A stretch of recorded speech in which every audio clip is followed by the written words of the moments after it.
নমস্কাৰ, মই সংগীতা আৰু এইটো হৈছে আপোনাৰ 1 জানুৱাৰীৰ ভিডিঅ' হয় আৰু 2025 চনৰ প্ৰথম ব্লগ যিহেতু চব্জি ৰেচিপি লৈ আহিছোঁ আৰু নতুন বছৰৰ সকলোকে শুভেচ্ছা যাচিলোঁ। আৰু দেখা পাইছে এইটো হৈছে 1 জানুৱাৰীৰ ভিডিঅ' যিটো মই এডিট কৰিব পৰা নাই, সেইকাৰণে এতিয়াহে এডিট কৰি আজি যিটো ভিডিঅ'টো মই আপোনালোকৰ লগত শ্বেয়াৰ কৰিলোঁ। এইটো হৈছে আপোনাৰ খাহী চৰাই আৰু বহুতে ভাবিছে কি খাহী চৰাই।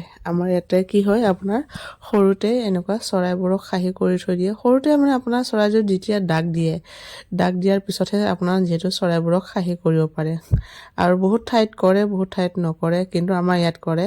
আপোনালোকৰ তাত কৰে নে নকৰে নিশ্চয় কমেণ্ট কৰি জনাব আৰু ক'ৰ পৰা আপোনালোকে ভিডিঅ'টো চাইছে নিশ্চয় কমেণ্ট কৰি জনাব। আৰু এইটো চৰাইটো আপোনাৰ যিহেতু সৰুতে আপোনাৰ খাহী কৰি থৈ দিয়ে, তাৰপিছত এনেকুৱা তেল হৈ যায়। দেখিছে মানুহজনে যিহেতু চৰাইটো ধুনীয়াকৈ কাটি কৰি দিছে আৰু তেলটো দেখিছে নে কেনেকুৱা ইমান চকলা চকলিকৈ তেল হৈ গৈছে, যিহেতু গাহৰি মাংসৰ নিচিনা তেল হৈ গৈছে। আৰু ধুনীয়াকৈ আজি চব্জি ৰেচিপিটো লৈ আহিছোঁ আপোনালোকৰ লগত শ্বেয়াৰ কৰিলোঁ। আৰু খাই কিন্তু বহুত টেষ্টি হৈছে, আপোনাৰ বহুত খাই ভাল লাগিছে। আৰু চব্জিটো হৈছে আপোনাৰ যিহেতু পাঁচমুখীয়া কচুৰ লগত খাহী চৰাই আৰু ভাবিছে কি চব্জি। আৰু দেখা পাইছে এইটো হৈছে আপোনাৰ পাঁচমুখীয়া কচু ধুনীয়াকৈ কাটি কৰি ল'লোঁ। আৰু এনেকুৱা আপোনাৰ কি কয় নাজানো বেলেগত, আমাৰ ইয়াত পাঁচমুখীয়া কচু বুলি কয়।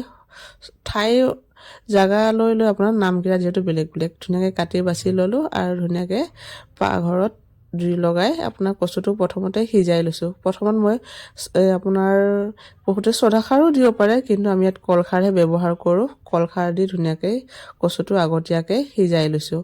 সিজোৱাৰ পিছত ধুনীয়াকৈ আমি প্ৰথমতে মাংসটো জহাই ল'ম, কাৰণ আমি ইয়াত খাৰ বনাম। খাৰ ব্যৱহাৰ কৰিলে আমি তেল যিহেতু নিদিওঁ।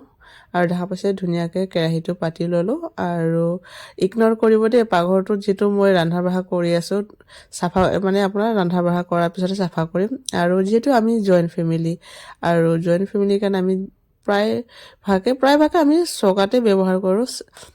চৌকাতে আপোনাৰ যিটো বনোৱা কৰা আমি কৰোঁ, গেছত আমি ব্যৱহাৰ কম কৰা হয়। কেতিয়াবা আলহী আহিলেহে আমি গেছত কৰোঁ বা দুপৰীয়া সাঁজটো আমাৰ গেছত কেতিয়াবা বনোৱা হয়, কিন্তু আমি প্ৰায়ভাগে আমি চৌকাতে যিটো বনোৱা কৰা কৰোঁ। আৰু দেখা পাইছে ধুনীয়াকৈ মাংসটো মই আগতীয়াকৈ জহাই লৈছোঁ। আপোনাৰ নিমখ দি পেলাই ধুনীয়াকৈ অলপমান ভাজি লৈছোঁ। যিটো আমি ইয়াত খাৰ বনাম, আপোনাৰ খাৰ বনালে ধুনীয়াকৈ এনেকুৱাকৈ আমি যিহেতু মাংসটো আগতীয়াকৈ জহাই ল'ব লাগিব।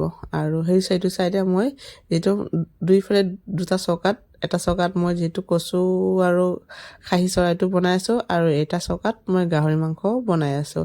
প্ৰথমতে ধুনীয়াকৈ এনেকুৱা নিমখ দি পেলাই মই ধুনীয়াকৈ অলপমান জহাই ল'ম। আৰু যিহেতু আমি মছলা কম ব্যৱহাৰ কৰোঁ মানে মছলাটো আমি নাখাওঁৱেই বুলি ক'ব পাৰি।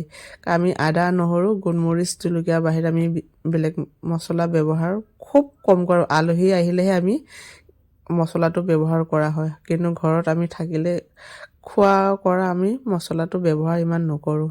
ধুনীয়াকৈ মাংসটো জহাই লৈছোঁ। আৰু মাংসটো দেখা পাইছে তেলবোৰ ইমান তেল, আৰু দেখা পাইছে কচুটো বইল কৰি ছাইড কৰি থৈছোঁ আৰু ধুনীয়াকৈ মাংসটো জহাই আছোঁ। আৰু দেখা পাইছে এইটো মই কেৱল নহৰু আদা একো দিয়া নাই, গোলমৰিচ আৰু জলকীয়াহে আমি যিটো ব্যৱহাৰ কৰিছোঁ। আৰু আপোনাৰ বনাই খাবচোন, খাই কিন্তু বহুত ভাল লাগে। আপোনাৰ দেখা পাইছে তেলবোৰ কেনেকুৱা ওলাই গৈছে। আৰু ধুনীয়াকৈ মই ইয়াত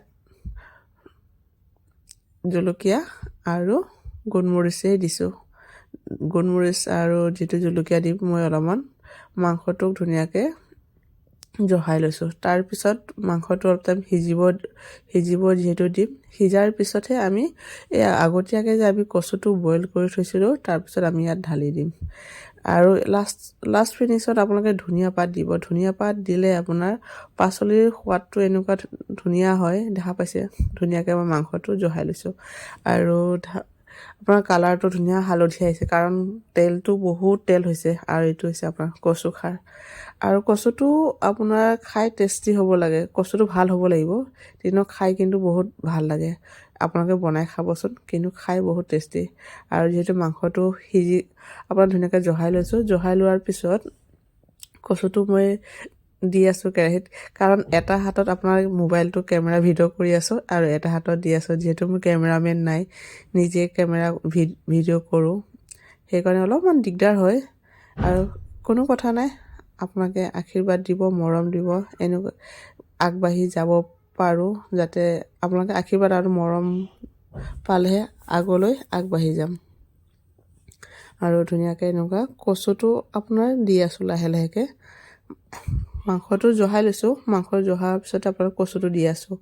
আৰু যিহেতু কৈছোঁৱেই এটা হাতত কেমেৰা, আৰু যিহেতু মানুহজন আহিলে, মানুহজনক ক'লোঁ মোবাইলটো অলপ ধৰি দিয়া, মই কচুটো ঢালি দিওঁ। মানুহজনে ধৰি দিছে মোবাইলটো, আৰু মই কচুটো ধুনীয়াকৈ আপোনাৰ মাংসত ঢালি দিছোঁ, আৰু দেখা পাইছে ধুনীয়াকৈ লৰাই আছোঁ। আৰু এনেকুৱা ধুনীয়াকৈ সিজাই ল'ম, অলপ টাইম সিজাব। যিহেতু আগতীয়াকৈ জহাই লৈছোঁ টেবু, আৰু দেখা পাইছে ধুনীয়াকৈ আপোনাৰ ধনিয়া পাত কাটি লৈছোঁ। ধনিয়া পাতটো আপোনাৰ সৰহকৈ দিব, খাই কিন্তু বহুত সোৱাদ হয়। আৰু ধুনীয়াকৈ মাংস এইটো হৈ গ'ল, কচু আৰু আপোনাৰ খাহী চৰাই ধুনীয়াকৈ বনালোঁ, আৰু খাই কিন্তু বহুত টেষ্টি হ'ল দেই। আৰু কি ক'ম আৰু।